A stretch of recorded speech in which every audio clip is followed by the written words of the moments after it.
Welcome to the Bret Boone Podcast. I am Bret Boone. Today on the program, I've got a friend of the podcast. He's a six-time All-Star. 5 times he led the AL in stolen bases. He's a Guardian Hall of Famer, but more important, Wait. Guardian Indian Hall of Famer. see, being in the media now, they always want me to say Guardian. All right, I'm going to do it. I guess.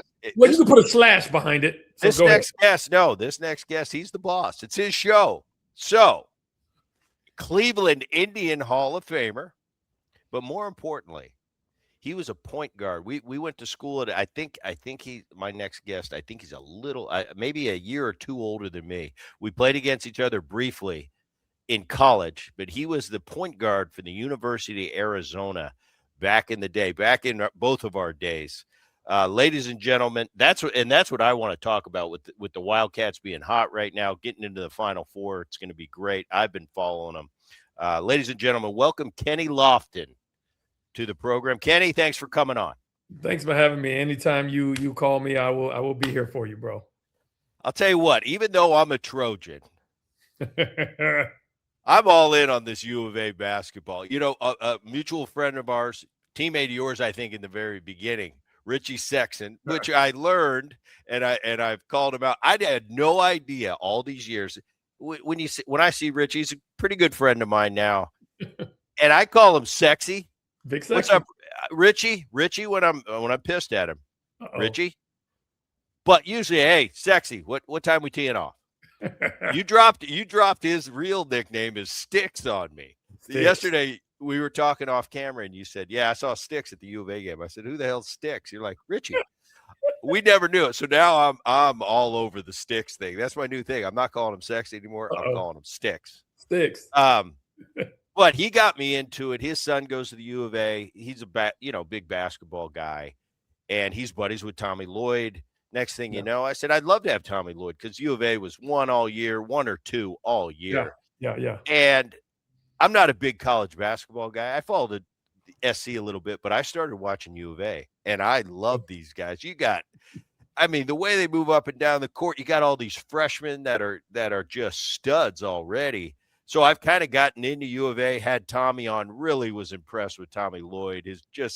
He's a cool guy and he's fun. And I was telling him, I said, I'm amazed. I said, most of these college coaches, they're wacko. They're running up and down the court. I said, you've got some poise to you, Tommy. And he goes, yeah, I don't want to let my team see me. If I'm sweating, I don't want them to sweat. It's so I was really impressed, got to know him a little bit. You played for Lute Olson. Yes. And I saw the other day, Tommy, after a victory, he paid tribute to the great Lute Olson. And that was cool to see. But tell me what makes that U of A Arizona basketball program so special. A lot of you alumni are coming back all the time. The thing about it is we try to get people to understand that Lute Olson, he became a father figure to a lot of players, and he had that teaching mindset. He was always teaching throughout the game, and he was going down the bench and explaining to players certain situations as it goes on. And you'll see during the game, he'll walk down to the bench and start coaching and explaining to guys certain situations, what's going on in the game, to explain to them. And that's what he did pretty much throughout. He was a teacher of the game, and we learned a lot from him, from being in the game, but also using that as going forward as men. It went from Olson to Sean Miller and now to Tommy Lloyd. And it seems like a lot of you guys are around. I see you in the crowd watching the games, from Kerr to Tolbert to Matt Muehlbach, Luke Walton. So it's kind of 30, 40 years of Arizona basketball. Are you guys tight, like the alumni, like your generation versus maybe a generation 10 years ahead of you? Are you guys do you know each other just because you have that one thing in common? Yeah, we do. We have a text thread throughout. Wow. We have the kind of a group of the 88 boys and then we have a group with the Wildcat Bros. So pretty much most of the guys who were in the loot era, we get in a text thread and we chop it up all the time, and something's going on with certain players or certain people who in the group. We talk about it and we discuss it, and we try to see what guys need, and we try to help out in whatever we can. And we have, like I said, Sean Elliott. He wanted to go. I talked to him. He wanted to try to go to the games, but he's doing the Spurs game. So for him to try to squeeze in and get those games in is kind of tough. And then every year, Steve Kerr sets up a trip where guys go to San Francisco, and he have a lot of the guys show up, and he just take them to the games. The guys go out fishing, golfing, but he tries to keep that camaraderie going on, and that's awesome what Steve does. What do you think of, well, first of all, this current and modern college atmosphere with the new rules and all that, with the overturn of rosters? How tough do you think that is to keep a winner on the court with all the overturn you see? It's different than when me and you were in college. It's a different atmosphere with the money and the portal and all that stuff. Today's modern game, how tough is it to keep a winning group? Because you never know who's coming or going. Well, that's the toughest part about college nowadays. You got to start scouting some of these kids probably in sophomore, junior, and senior year of high school to try to figure out and all these different schools, the rotation, and with the portal and with they paying all these guys. The problem is these schools have to figure out how much money they're going to have to build up to be able to get certain players again for 1 year. And that's what's going on. It's year to year. And that's why I said you have to start when these kids are sophomore, junior, so you can figure out how you're going to squeeze these kids into your rotation if they're going to want to come to your school, knowing they're probably going to be one and done. So that's the tough part. Before, when I played, guys go, you might have a guy go out his senior year or whatever, his junior year, but usually all the guys stay 4 years. They develop as men. They develop as players. But now I think a lot of these players get to the NBA and they don't, I look at it in other sports as well. They don't know the game as well because they don't get a chance to learn the game, because I feel college teaches you a lot about the game per se. And it teaches you a lot about life per se. And if a lot of these kids can come out learning the game, understanding the game, but also, again, life, because you get into these situations where some of these kids, they come up and they start doing some stuff that they shouldn't be doing. And if you had that, because once a lot of these kids come from high school, they go straight to college, and they're out from college to the pros. You got to learn. You got to live a little. You got to understand what this life is. You've been out on your own, going out there, and that's the thing, is that you in college teaches you a whole lot. You're out on your own. You see life experiences. You see a lot of kids, people from all over the world coming to your college and understanding that, hey, this is how life is going to be from this point forward. You're on your own life, but then guys coming in all this money, and a whole lot of things change. When they say money changes people, it really does. That's a great point, Kenny, because I always thought, we go to college, and this is back, in the late 80s when you and me were in Pac-6 at the time. No. 6-pack. No, Pac-10. Pac-10, but for the baseball it was a 6-pack. Oh, yeah. That's right. But you know what? I came out of high school and hard to believe, but as an 18-year-old man, I was as brash as you could be. And I thought I was the greatest player on earth. And how could you not draft me higher? I went to the University of Southern California.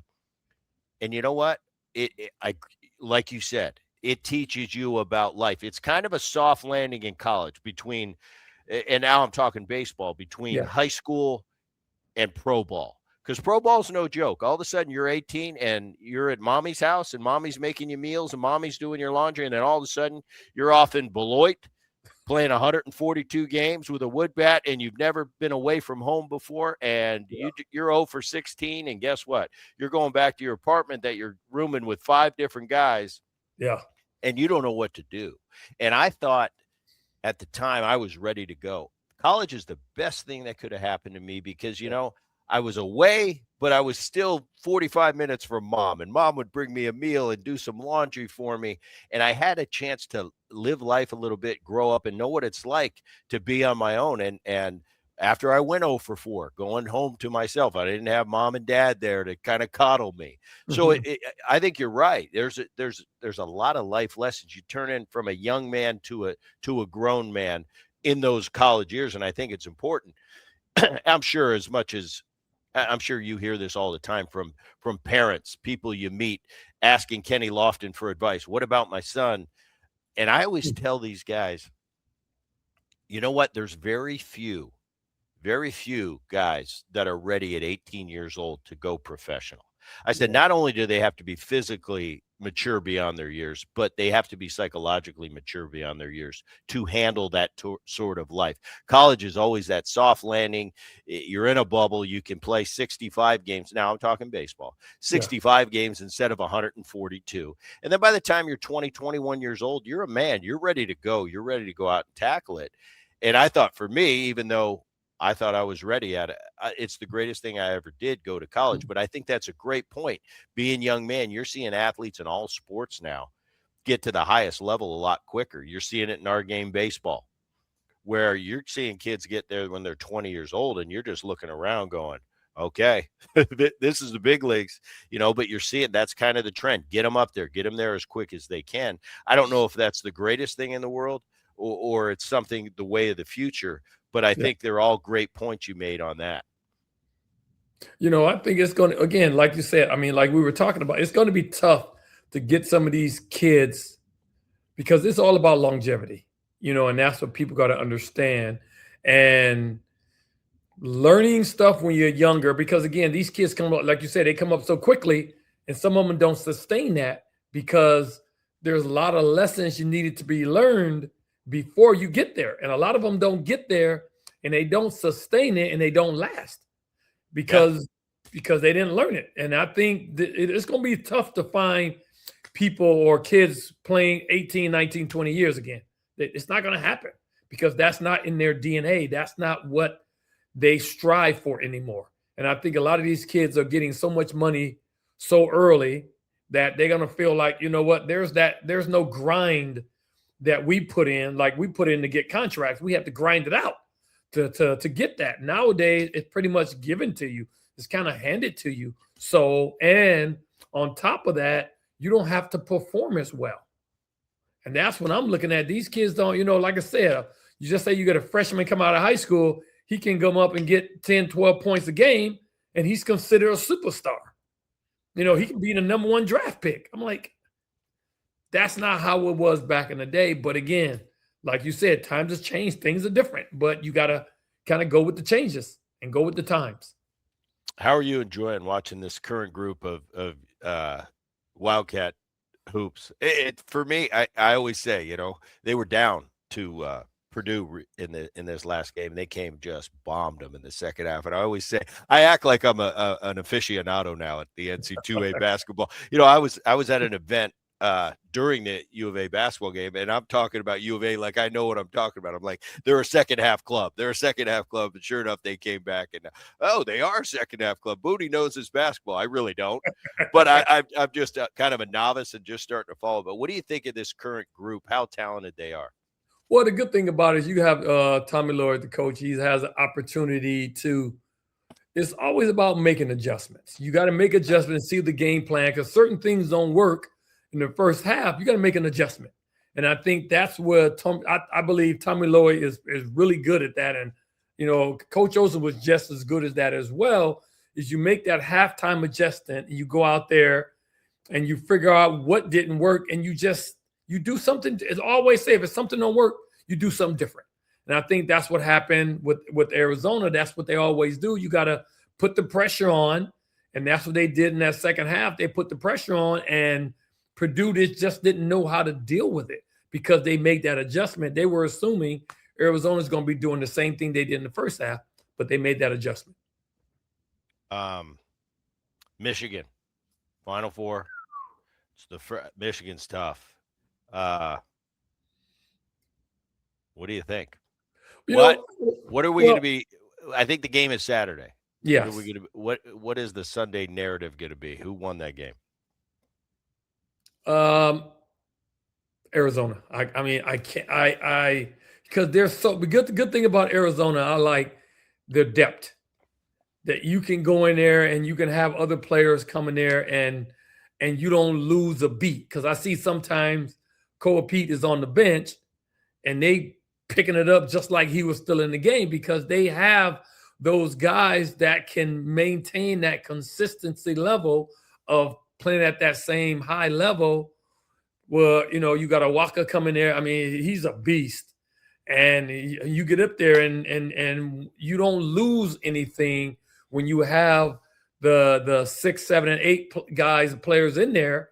So, and I think that's the good thing about Arizona. And I think what's going to happen is Arizona's going to make Michigan commit a lot of fouls because, again, if Arizona can be aggressive, Michigan's going to start committing these fouls, and Arizona just crafty. They're crafty. And once you have that situation on the court, and I always feel like if you show consistency, when it comes down to it, those are usually the teams that win. Yeah, I just and the only thing I can look at is what great teams have, and it's beyond the talent. Obviously, they're talent. Obviously, Michigan's talented. Obviously, the Final Four. Obviously, all 4 teams are. Well, they got there, yes. But it goes. I think at that level, just like in anything, and at this stage of the season, it's more than talent. It's a camaraderie. It's a look. It's a teammate. It's that thing you've got as a unit. Where I just watch U of A, and I've watched them now for about half the season. And it's like so many times they're down and out, and all of a sudden it's kind of a look, and they just take over. So I think they have that intangible that I think is going to be tough to overcome. And I think, do you agree with me? Whoever wins that game is going to win the national championship on that side of the bracket. Again, you're right. I was telling people the national championship game is Michigan, Arizona. So, and again, I didn't care who it was that was on the other side, but the national championship game is that whoever wins that game will win it all. I just feel that. A lot of venues we've played in. You've played in more than me because you're hooping and baseball player. But all the venues we played in, all the famous venues around the country, I've never been to it. McHale Center. What makes that place so special? I think, what makes it special is just the fans. I mean, the fans are all into it, even though I feel like a lot of times the fans, everything is goes against Arizona or somebody commit a foul. I mean, it's just like, just anything. Your home team, you feel like they do nothing wrong. So, and I think that's what goes on in Arizona. And the fans, you have the students and you have the adults, and comes to the game, they just be rocking.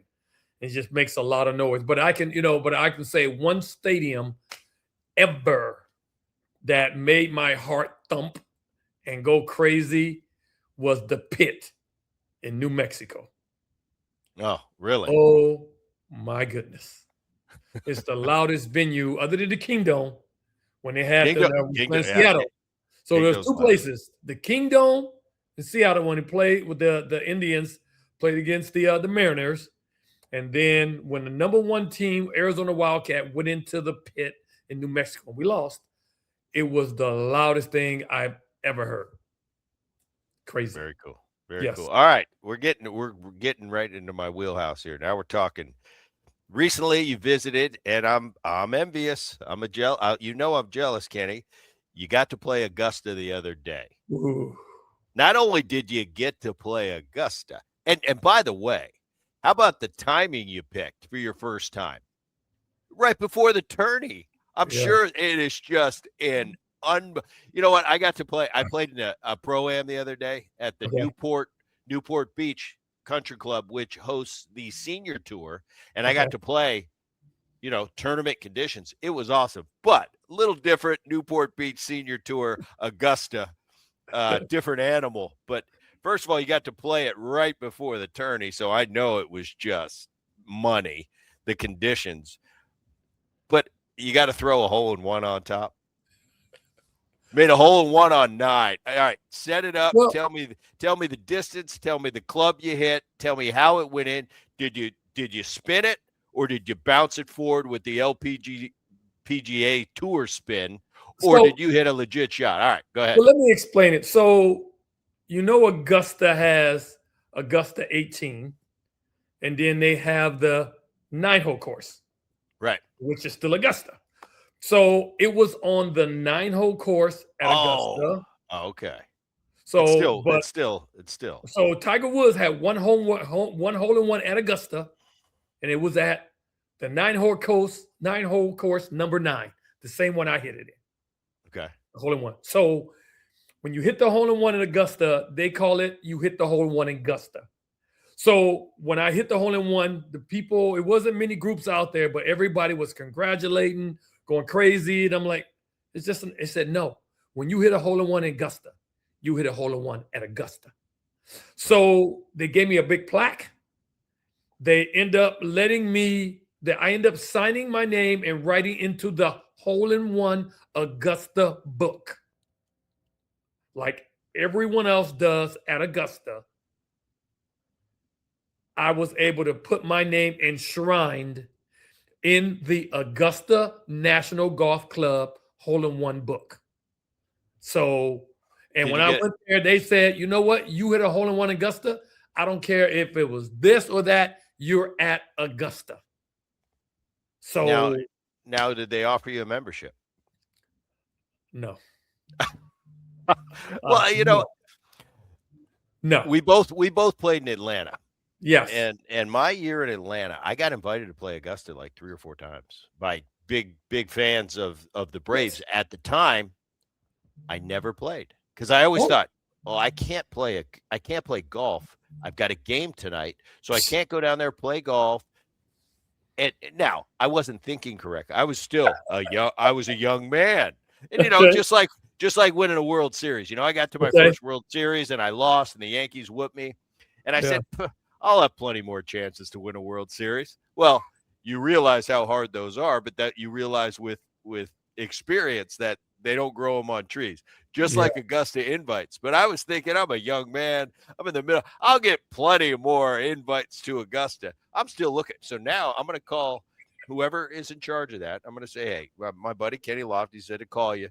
He made a hole in one. He made a hole in one on 9, and he said, he could probably reach out and get me a foursome. So that's my new hook to get in. Well, you better turn it down. You can't get a foursome. You better get yourself in. That's right. And I can't tell anybody if I get in. I've got so many buddies that go, Booney, if you ever get a chance to play, I'm coming with you. If I ever get a chance to play, I'm not telling anybody. I'm just going playing, and then I'll tell them after. Exactly. So people were excited when they heard it. I'm like, why do you invite me? No, bro. Yeah. Everybody wants to be invited. Everybody wants to. But I'll tell you the thing about Augusta. What I know, TV does it no justice. Yeah, it doesn't. The hills and the slopes. No, 18, you going up this way. Yeah, but you don't see that on TV. You got 14 going straight down, 10 is going straight down. You don't see that on TV. But when you're walking it and the bunkers, bro, you better stay out of those bunkers. What tees do you play? Huh?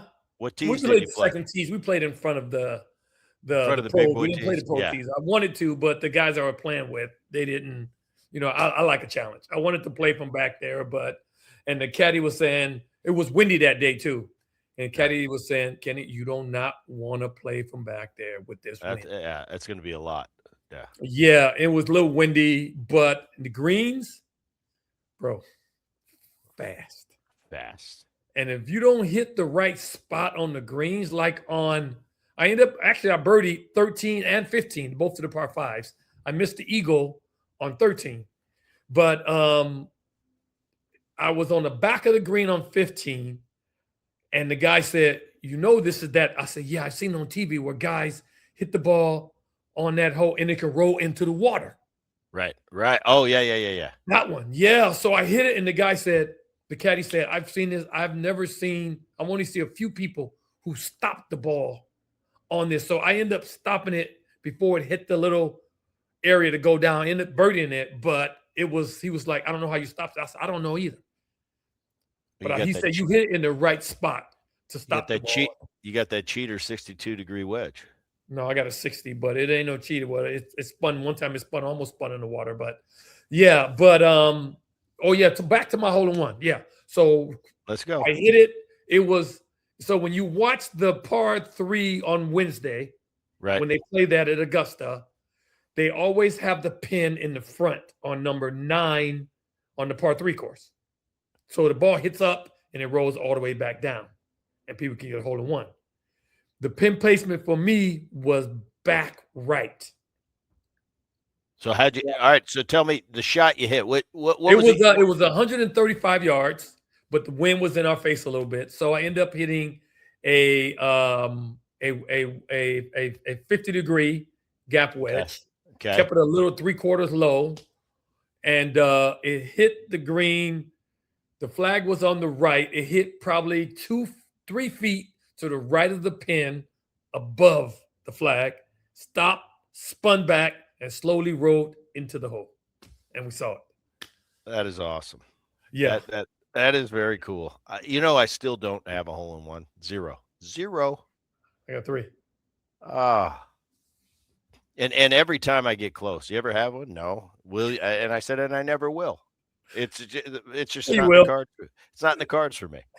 No, that's pretty awesome. Yeah. All right. I want to talk a little bit this because I'll tell you, when this came up, and I think it's great, the Hall of Fame in Major League Baseball.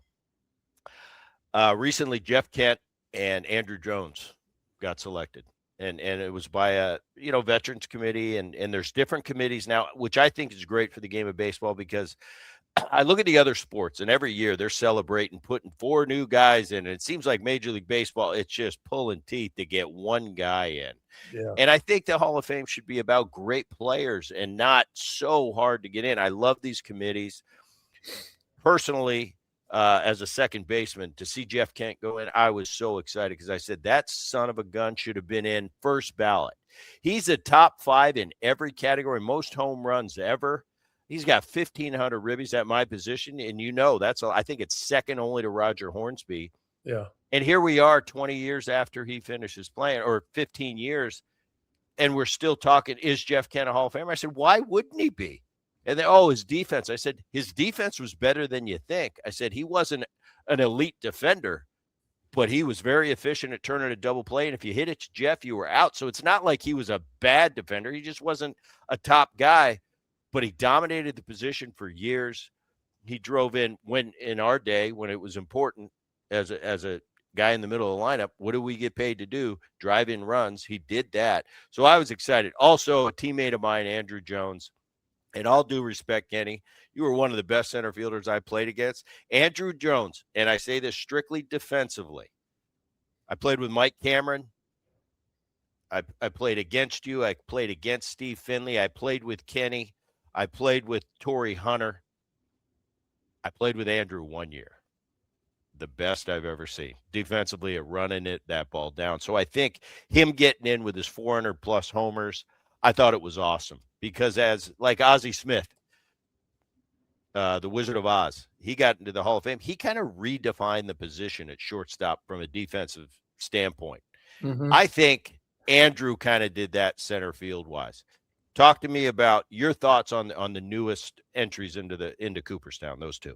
Again, I mean, I don't have to say no more than what you said about Andrew. I played with Andrew 1 year and with the Braves in '97, and but I played center, and he played right field.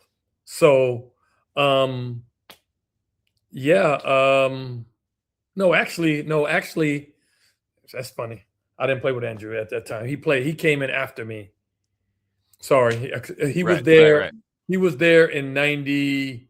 I think 98. 98. Sorry, yeah, I got so many teams. But he was there in 98. But just watching him play, it was unbelievable.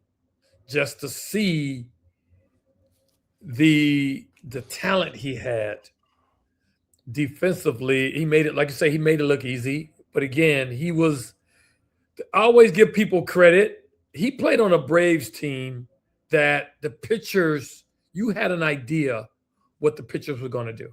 Absolutely. You knew what they were going to throw, how they were going to throw. And a lot of players don't get to be on a team that pitchers make it a little easier for you. And that's what I like about what Andrew Jones did. He played shallow, and when the guys did make a mistake, he took care of it. It was kind of like, okay, in which those guys didn't make a lot of mistakes, but when they did, they should have been paying him. He should have got Rolexes every year with those guys over there, in which they did make the mistakes. He picked them up all the time, but it was just fun to see him just go out there in the offense, just catch everything. You know how I knew, and this is before I even played with Andrew. I got to spring training. I have never heard a pitching staff anywhere I ever played, any pitching staff I've ever been a part of, talk about how one guy changed the game defensively going into that season, that Maddox, Smoltz, Glavine talked about Andrew Jones. And I just thought, what is all this defensive talk? I've never heard this before. Then I watched, and I said, it was the biggest difference maker I've ever seen of a defensive player on a team I ever played on. Yeah. And it was pretty unbelievable to watch. I'll tell you what, though, when these guys went in, I thought I immediately thought, I said, Kenny Lofton, Jimmy Edmonds, going forward with all these new committees, I think you've got to be considered. And then I go through your numbers all the time. And when your name gets brought up, I said, Kenny Lofton is a better player than everybody knows. I said, he's a underrated player. Everybody knows you were a great player. You went to the All-Star game 6 times. I said, but look at his numbers. I said, he led the league 5 times in bags, and that was your game. Yeah. He stole 622. And I said, by the way, he didn't hit like 276 career. I tried to round up and give you the 300. I said, but he's a 299 career hitter. His on base was over 370. I said, 2,400 plus hits. I said, he just going forward, I think he needs to be considered. I think Jimmy Edmonds at your position, and I'm just talking center fielders now. I think Jimmy Edmonds needs to be considered there. I know I don't want to sit here and ask, should you be in the Hall of Fame, but does it cross your mind at all when that came up? Because I'll just be the one that kind of pumps you up and saying, Kenny Lofton, for me, has got to be in the conversation going forward with the current system and how we're going. Well, again, for me, I look at it as you got to compare yourself to other players, and you look at, and when people say Hall of Fame is about stats and what they put together, and I just look at my stats and say it speaks for themselves. And then you speak to other players who I played against and saying who was in the 90s, who was a player that people were worried about when you look at the Cleveland Indians at that time or the playing teams I played on, I pretty much keeping you off base. And I think, I was talking to David Justice and he said it right. He said, when we were in the World Series, and he said the Braves had their meeting. He said, if we keep Kenny Lofton off the base, we will win the World Series. Yeah. He said that. He said that's what they part of their meeting. If you keep him off the base, we win the World Series. And that's made me feel good that a team looked at me that way. Just one little dude. It wasn't Albert Bell. It wasn't Manny Ramirez. It wasn't Jim Thome. Justice said, if we keep Kenny Lofton off the base, we win. And in the first game, I got on Stowe second, Stowe scored a run. They're like, oh, shoot. Here we go. We in trouble. But, they end up, winning the World Series. But I just feel like the Hall of Fame situation is that at times you look at it as who's involved, who votes, and it has a lot to do with the media situation. And I just feel like at times people pick and choose. Is it the person's offense or is it the person's defense? For me, I look at it as give me the combination of both. And I feel like my scale goes up. When you look at one, I'm kind of here, You look at the other one, I'm kind of here. But if you put those together, it rises up. And I think that's how I look at myself as, did I make an impact in the game? Did I change the game when I was out in the field? And then when you look at, because just like you was talking about Jeff Kent and the runs scored, the runs RBIs he had, right. You don't get an RBI when you by yourself. Remember that. That's right. It's called runs batted in. And I feel like I always call myself as the little guy. I'm going to call myself as the little guy on the field. We don't get the credit. When a guy says Eddie Murray or Jim Tomei or Albert Bell had all these RBIs, that means runs batted in. You gotta have somebody to drive in. So, and I think that's where I think they don't give, I'll say, the little guys their credit, but they give the big guys their credit when they have an RBI. But an RBI combines with something else. You can't hit. Yeah. You know what I mean? So if you hit 50 home runs, that's only, 50 runs that come in from your RBIs. But if you get 130, where's that coming from? But you only hit 50, you know what I mean? You only hit 50 home runs, but you got 130 RBIs. So, but again, I just feel like, and to this day, I just sit back and say, you know what? Well, I just felt once Ichiro got in and they compared my numbers to Ichiro, even though Ichiro, he had his 3,000 hits, he was a monster out there, but I wasn't too far behind. I mean, I was behind him. Yes, I give him that. He was in front of me in in certain categories, but I wasn't that far behind. He should have been a unanimous Hall of Famer, but he wasn't. But I shouldn't have been that far away. But it seems like in this day and age, how the voting or whatever, Ichiro is way up here, and I'm way straight to the bottom. That's right. What I feel like. And I think, I think with the modern system, I think that has a chance to change. Like I said, for me, I've got to at least put Kenny Lofton now with everything I've seen into the conversation.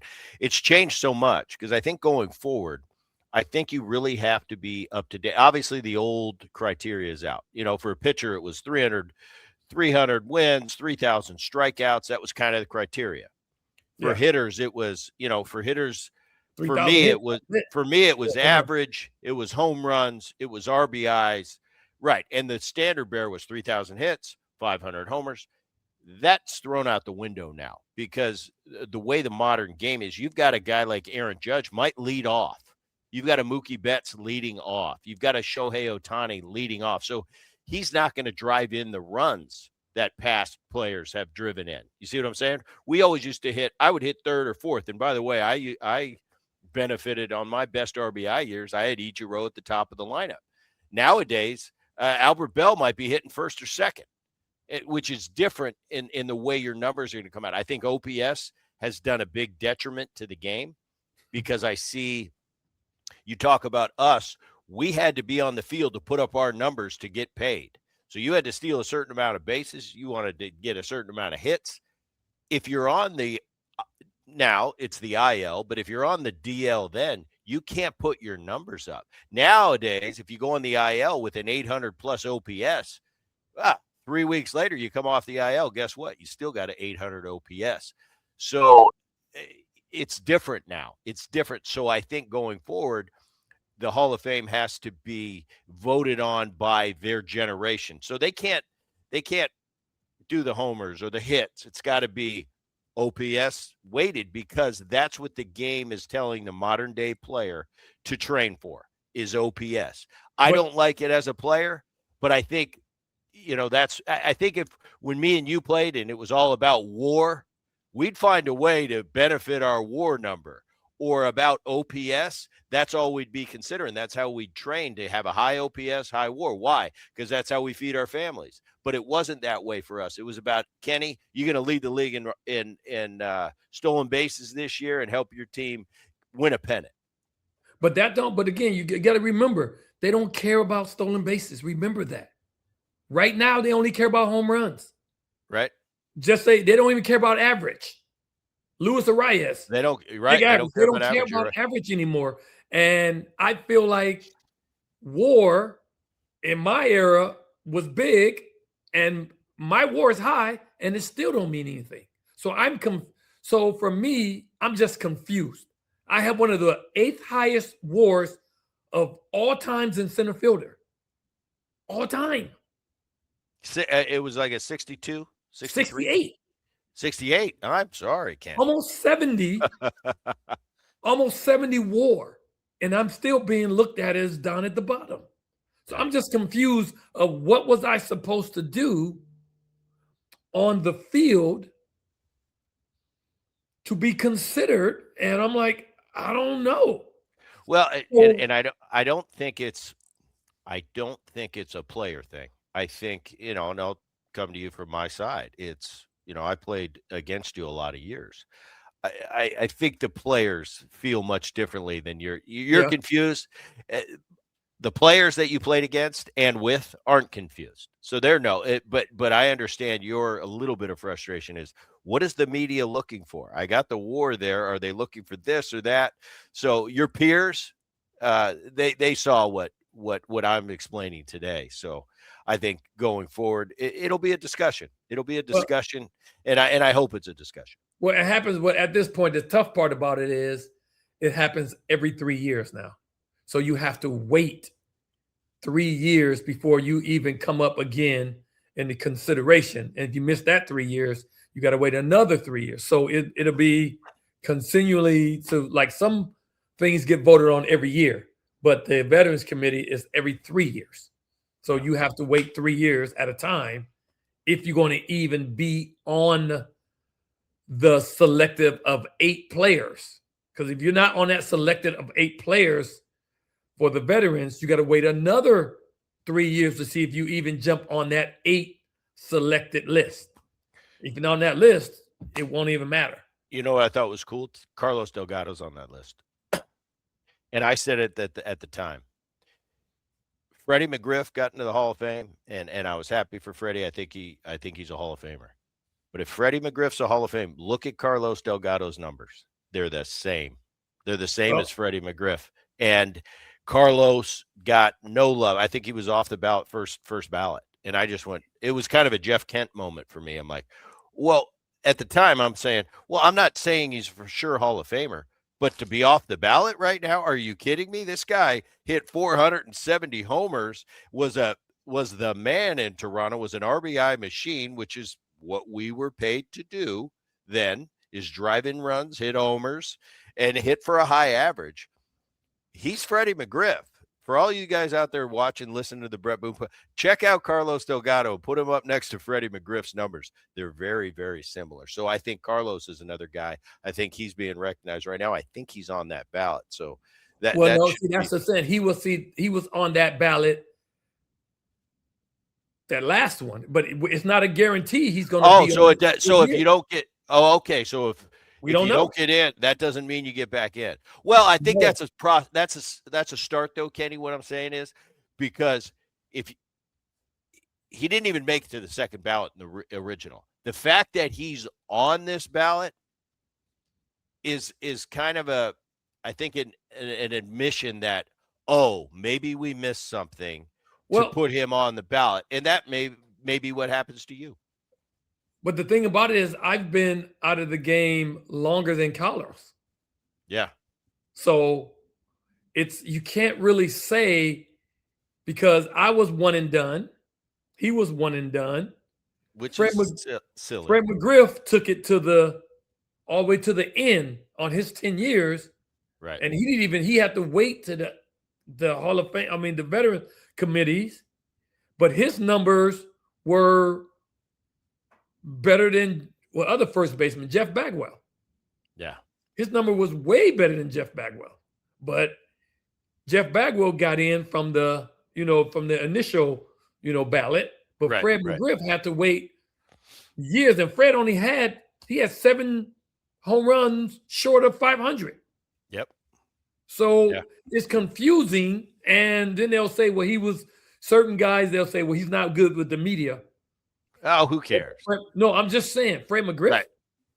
Oh, Freddie can't be a nicer guy. Can't be a nicer guy. The whole world loved Freddie. So if Freddie, being Freddie, didn't get in from the media's ballot, that confused a lot of people. You know what how it's supposed to work. You know what confuses me about that too, when people talk about, oh, he wasn't good with the media. Okay. Yeah. We all, as players, at the end of the year, we have the players vote, where we vote on our peers. I don't know about you, but that's the one thing. I don't care what I felt about an individual personally, whether I liked him, whether I couldn't stand him. That vote was serious to me, because I sat there and I said, okay, shortstop, maybe for whatever reason, I don't like that guy. I've never met him usually, but I can't stand him. But I'll tell you what, the numbers he put up this year, he deserves to have my vote. And I would, without a doubt, it doesn't matter how I personally felt about him. If he had that year, had the numbers, I did not hesitate to vote for him. So I get confused when people say, well, he wasn't good with the media, so they didn't like him, so they didn't vote for him. As a player, I have to be honest, because I respect this game so much and how hard it is to have a great year, that I'm going to reward people that have a great year. And maybe some of my buddies and my favorite guys had a great year, and I get to vote for them. So I'm going to do that with a smile. But some of the guys that maybe I don't even know or I don't care for, and I just wanted to just smash when we played against them, I'll tell you what, they put up the numbers. I had no problem putting their name down because they deserve it, because I respected how hard it is to even get on this ballot and be considered. And when you earn it, I want you to be recognized, because I know a lot of people don't get recognized. No, you're right. I mean, people just like use Jeff Kent again. I played with Jeff Kent and I played with Barry Bonds on the same team. You played with everybody. Yes, you're right. No, you're right. I did. But those two, the media looked at it as Barry acted a certain way, Jeff acted a certain way. But they put up numbers. So again, like you said, Jeff Kent, every year he put up numbers. You got to say second baseman, Jeff Kent. Because again, he put up the number. And I always tell people, I played with both of them. Barry was a little arrogant, and he was arrogant. Sammy Sosa was arrogant, whatever, how they played the game. Right. But Jeff Kent, he just played the game, put his cowboy boots on, and went home. Yep. So what's wrong with that? I don't need to be your friend. I don't need to talk to you. You don't have to be a media darling. Yeah, again, or even a player. I don't have to be your friend. Right. When we go on the field, we do our job. Jeff Kent went and did his job, went on to the locker, put his cowboy boots on, and went on home. Came back the next day, took his cowboy boots off, put his uniform on, got 2 home runs, came back, put his cowboy boots on, and went home. What's wrong with that? I'll take 26 guys like that. Exactly. What's wrong with that? In our day, you used to say, we don't, when the game ends, I can pick my friends. Exactly. But there's a lot of guys that I didn't really socialize with off the field that I'll tell you what, for 9 innings every night at 7:00, I want them on my team. Doesn't mean I want to have dinner with them, but I want them on my team, and then we go our separate ways. Then there's guys that, hey, I want to go have dinner with you, but I kind of don't want you on my team because you stink. But yeah, another guy, man, Albert Bell. I'm sorry, I want that guy. He's just texted me right now. Who? Albert Bell. He just texted me. He's talking about baseball and how one team's better than this team, and oh man, he's unbelievable. Yeah, but one guy you want on my team, left fielder. I want Albert Bell on my team. You know what? I've somehow Bret Boone and Albert Bell got hooked up post playing, and we're like buddies now, like the two most unlikely buddies. Me and Albert, we went to a game. His daughter goes to USC. Oh yes. And he's like, "Hey, Boone, you can get tickets at the SC game." So I got a suite. Albert came over. We're on the sidelines taking pictures. My new best friend, Albert Bell, but he's a good guy. He's smart. He's got a lot to say. Yeah, I really enjoy him. And as a player, I try to tell people when they talk about the greats, I said, for the 90s, you're talking about, I said, he might have been the best run producer of all the greats for about 10 years. Because I remember going to play you guys in Cleveland. I'm like, that Albert Bell, I loved him. Kenny, I always loved him. He looked like a thug and a mean person. But I'd watch him hit, and I'd be like, man, I love watching that dude hit. Yeah, he can rake, and I don't Yeah, he was something. All right, last question. I'll get you out of here. All right. If you go back in uni right now, and to help these young players today, the rules have completely changed in the stolen base. How you do it? You can only throw over a couple times. But what would you teach the current players about stealing bases? Right now? Right now. You're back in uni. I'm sending you to instructional ball this year. We've got a couple young prospects that they're stolen base guys. That's how they're going to earn their living. What are you teaching them? What's your message? Well, first of all, you can't steal first base. Get a hit. You got to get on base. You can be the fastest guy, like one of the fastest guys I ever seen in a long time was Billy Hamilton. Yeah, Reds. But he couldn't get on base. So I can teach you how to steal bases, but if you can't get on, it doesn't matter. So, but if you do get on at this point, it's so easy now. So that's what I'm saying. It's so easy to steal bases now. So the first thing I'll say, get on base. It's so easy, and the pitcher going to only be able to throw over twice. So, and you have the clock as well. If the pitcher is not getting ready to throw while the clock is going down, you know he's about to throw, you just take off.